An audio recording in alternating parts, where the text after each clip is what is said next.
वाह वाह वाह वाह, बहुत धैर्य है आप में। अरे कायर हैं, कायर है इस देश का प्रधानमंत्री। लगा दो केस मुझ पर, लगा दो केस मुझ पर, जेल ले जाओ मुझे भी, लेकिन सच्चाई ये है कि इस देश का प्रधानमंत्री कायर है। मेरे मीडिया के साथियों, मैं आपसे कहना चाहती हूं, बहुत हो गया है, बहुत हो गया है। आज लोकतंत्र खतरे में है।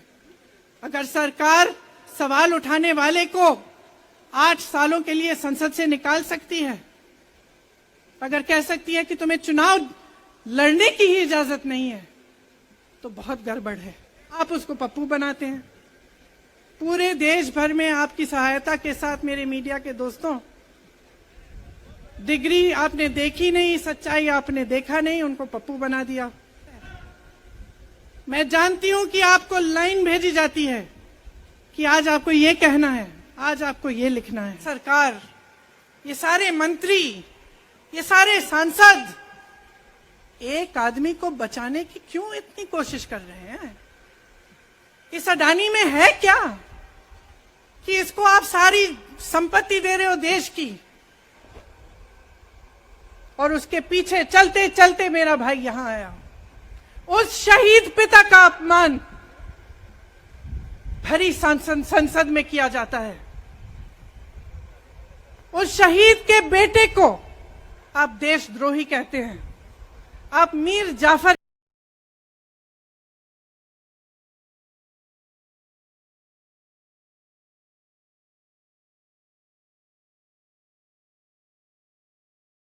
कहते हैं, लेकिन आप पर कोई मुकदमा नहीं होता।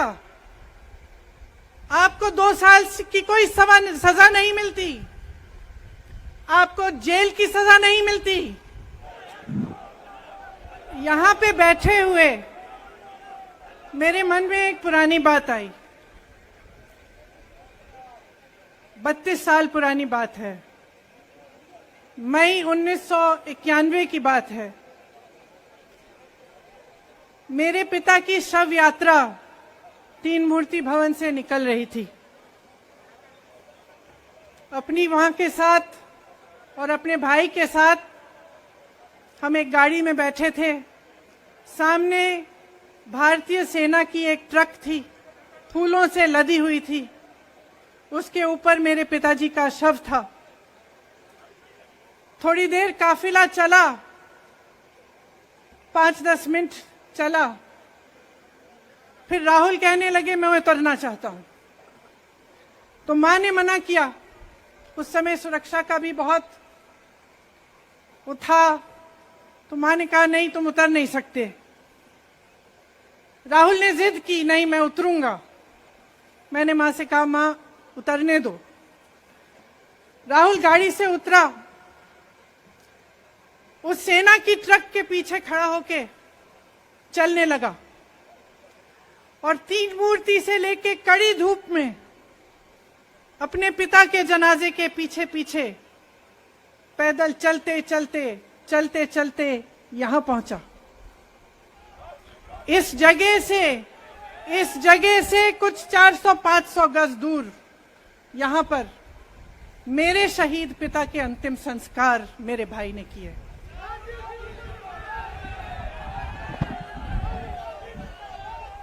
सुनिए, वो चित्र मेरे दिमाग में अभी भी है, मेरे मन में है। मेरे पिता का शव इस तिरंगे झंडे में लपेटा गया था। इस तिरंगे के नीचे मेरे पिता का शव था, और उसके पीछे चलते चलते मेरा भाई यहां आया। उस शहीद पिता का अपमान भरी संसद में किया जाता है। उस शहीद के बेटे को आप देशद्रोही कहते हैं, आप मीर जाफर कहते हैं, उसकी आप मां का अपमान करते हैं। आपके मंत्री मेरी मां का अपमान भरी संसद में करते हैं। आपके एक मुख्यमंत्री कहते हैं कि राहुल गांधी को पता भी नहीं है कि उनका पिता कौन है। आपके प्रधानमंत्री भरी संसद में खड़े होकर कहते हैं कि ये परिवार नेहरू नाम को इस्तेमाल क्यों नहीं करता। पूरे परिवार का अपमान करते हैं। कश्मीरी पंडित समाज के रिवाज का अपमान करते हैं, जिसके तहत एक बेटा अपने बाप के मरने पर पगड़ी पहनता है, परिवार की परंपरा को आगे बढ़ाता है। लेकिन आप पर कोई मुकदमा नहीं होता, आपको 2 साल की कोई सजा नहीं मिलती, आपको जेल की सजा नहीं मिलती, आपको संसद से कोई बाहर नहीं निकालता, आपको मना नहीं करता कि 8 सालों के लिए आप चुनाव नहीं लड़ सकते। क्यों?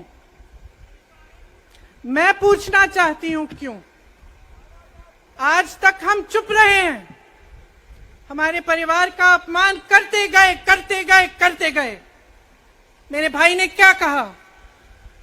संसद में वो मोदी जी के पास गए और उनसे गले लगे। मेरे भाई ने कहा, मैं आपसे नफरत नहीं करता हूं, मेरे दिल में आपके लिए कोई नफरत नहीं है, हमारी विचारधारा अलग है, लेकिन हमारी नफरत की विचारधारा नहीं है। तो मैं पूछना चाहती हूं, एक आदमी का कितना अपमान करोगे? कितना अपमान करोगे? क्या यही है इस देश की परंपरा? आप परिवारवादी कहते हैं, तो भगवान राम कौन थे? भगवान राम को वनवास में भेजा गया, उन्होंने अपने परिवार, अपनी धरती के प्रति अपना धर्म निभाया। क्या भगवान राम परिवारवादी थे? क्या पांडव परिवारवादी थे कि वो अपने परिवार की संस्कारों के लिए लड़े?